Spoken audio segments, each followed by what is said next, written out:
नमस्ते। उपनिधान और गिरवी दो अलग अलग कानूनी अवधारणाएं हैं, खासकर जब चल संपत्ति को सुरक्षा के तौर पर इस्तेमाल किया जाता है। इन्हें विस्तार से उदाहरण सहित समझते हैं। धान, अपनिधान, बेलमेंट।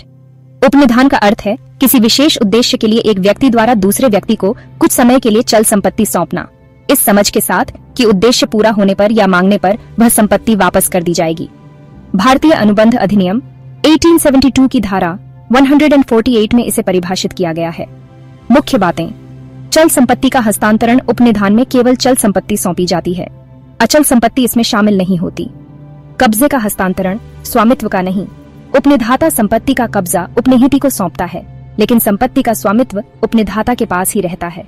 एस्टेरिस्क विशेष उद्देश्य: संपत्ति एक विशेष उद्देश्य के लिए सौंपी जाती है, जैसे मरम्मत, परिवहन या सुरक्षित रखने के लिए। एस्टेरिस्क वापसी उद्देश्य पूरा होने पर या उपनिधाता द्वारा मांगने पर उपनिहिती संपत्ति वापस करने के लिए बाध्य होता है। एस्टेरिस्क संविदा: उपनिधान एक प्रकार का अनुबंध है जो स्पष्ट या निहित हो सकता है। उदाहरण: कपड़े दर्जी को देना। यदि आप अपने कपड़े दर्जी को सिलने के लिए देते हैं तो यह उपनिधान है। आप कपड़ों के स्वामी हैं, लेकिन आपने उन्हें एक विशेष उद्देश्य के लिए दर्जी को सौंपा है। काम पूरा होने पर दर्जी उन्हें वापस कर देगा। मित्र को स्कूटर देना। यदि आप अपने मित्र को कुछ दिनों के लिए अपना स्कूटर इस्तेमाल करने के लिए देते हैं तो यह उपनिधान है।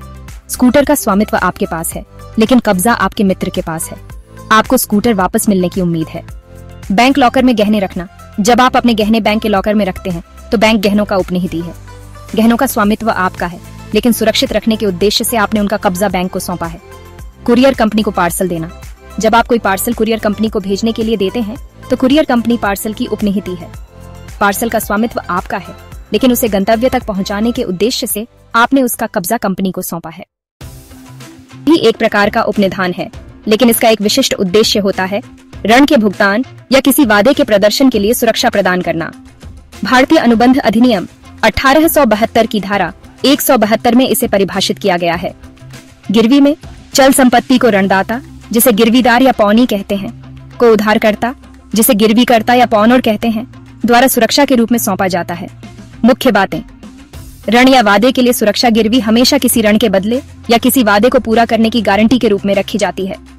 चल संपत्ति गिरवी में भी केवल चल संपत्ति ही दी जाती है। कब्जा हस्तांतरण: गिरवीकर्ता संपत्ति का कब्जा गिरवीदार को सौंपता है। स्वामित्व हस्तांतरण नहीं। सामान्य तौर पर गिरवी में संपत्ति का स्वामित्व हस्तांतरित नहीं होता है, यह गिरवीकर्ता के पास ही रहता है। हालांकि यदि ऋण का भुगतान नहीं किया जाता है तो गिरवीदार के पास संपत्ति को बेचने का अधिकार होता है। ऋण का पुनर्भुगतान: जब ऋण का पुनर्भुगतान कर दिया जाता है या वादा पूरा हो जाता है तो गिरवीदार गिरवी रखी गई संपत्ति को वापस करने के लिए बाध्य होता है। उदाहरण: सोना गिरवी रखना। यदि आपको पैसे की आवश्यकता है और आप किसी साहूकार या बैंक के पास अपना सोना रखकर ऋण लेते हैं तो यह गिरवी है। सोना ऋण के लिए सुरक्षा के रूप में कार्य करता है। जब आप ऋण चुका देते हैं तो आपको अपना सोना वापस मिल जाता है। लोन के लिए सामान गिरवी रखना। यदि आप कोई व्यवसाय शुरू करने के लिए बैंक से ऋण लेते हैं और बैंक आपसे कुछ चल संपत्ति जैसे मशीनरी को सुरक्षा के रूप में रखने के लिए कहता है तो यह गिरवी है। यदि आप ऋण चुकाने में विफल रहते हैं तो बैंक उस संपत्ति को बेचकर अपने पैसे वसूल कर सकता है। उपनिधान और गिरवी में अंतर विशेषता: उपनिधान गिरवी उद्देश्य कोई भी विशेष उद्देश्य जैसे मरम्मत, परिवहन, सुरक्षा आदि ऋण के भुगतान या वादे के प्रदर्शन के लिए सुरक्षा प्रदान करना प्रतिफल हो भी सकता है और नहीं भी हमेशा प्रतिफल होता है। जैसे ऋण या वादा सुरक्षा के रूप में हो भी सकता है और नहीं भी हमेशा सुरक्षा के रूप में इस्तेमाल होता है। बेचने का अधिकार: उपनिहिती के पास सामान्यतः संपत्ति बेचने का अधिकार नहीं होता। गिरवीदार के पास डिफॉल्ट होने पर संपत्ति बेचने का अधिकार होता है।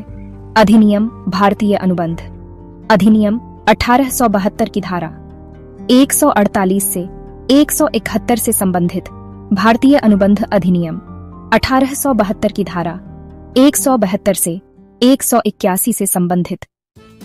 संक्षेप में, सभी गिरवी उपनिधान है, लेकिन सभी उपनिधान गिरवी नहीं है।